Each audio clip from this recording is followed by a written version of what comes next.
মাসিকের সময় আমি এক বুড়োকে সিট ছাড়িনি। হঠাৎ সে নিরুপায় হয়ে সোজা আমার উপর বসে পড়ল।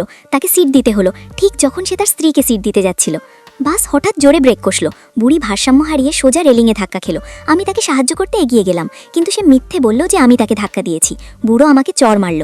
সে তাদের চিকিৎসার খরচও আমার কাছে চাইল। ঠিক তখনই বুড়ি মাথা ব্যথার ভান করল।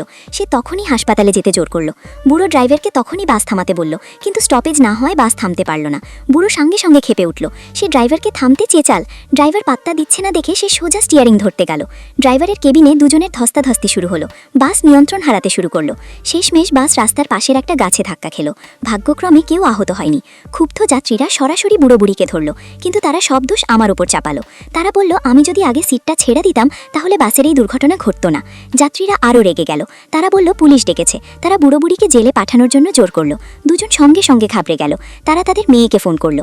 খবরটা শুনে মেয়েটি খেপে উঠল। ফোন রাখার সঙ্গে সঙ্গে বুড়ি আমাকে হুমকি দিল। সে আমাকে বলল স্বেচ্ছায় পুলিশের কাছে দায় স্বীকার করতে। যাত্রীরা আর সহ্য করতে পারল না। তারা তাদের একটা শিক্ষা দিতে যাচ্ছিল।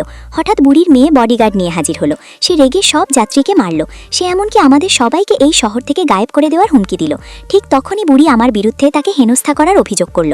মেয়েটি সঙ্গে সঙ্গে আমার দিকে তাকালো। পরের মুহূর্তেই সে বলল আমি তার প্রেমিকের রক্ষিতা। আমি দ্রুত অস্বীকার করলাম, কিন্তু সে সোজা তথাকথিত প্রমাণ বের করলো। সে আমাকে নির্লজ্জ বলল। সে বলল আমি তার প্রেমিককে কখনো বিয়ে করতে পারবো না। আমি অসহায়ভাবে হাসলাম। আমি বিশ্বাস করতে পারছিলাম না যে সে আমার ভাইয়ের প্রেমিকা, কিন্তু সে আমাকে মিথ্যেবাদী ভাববে তা আশা করিনি। সে এমনকি আমাকে সরাসরি চড় মারল। আমি আমার পরিচয় প্রমাণ করতে ভাইকে ফোন করতে চাইলাম, কিন্তু সে জোর করলো যে আমিই অন্য মেয়েটি। সে সোজা আমার ফোন ভেঙে দিল। ঠিক তখনই আমার ভাই সময় মতো এসে পৌঁছাল। আমার মুখে আঘাতের চিহ্ন দেখে সে সঙ্গে সঙ্গে ক্ষিপ্ত হয়ে উঠল। সে মেয়েটিকে চড় মেরে মাটিতে ফেলে দিল। সে মেয়েটির সঙ্গে বাগদান ভেঙে দিল। সে এমনকি বলল মেয়েটির পরিবারকে চিরদিনের জন্য শহর থেকে গায়েব করে দেবে।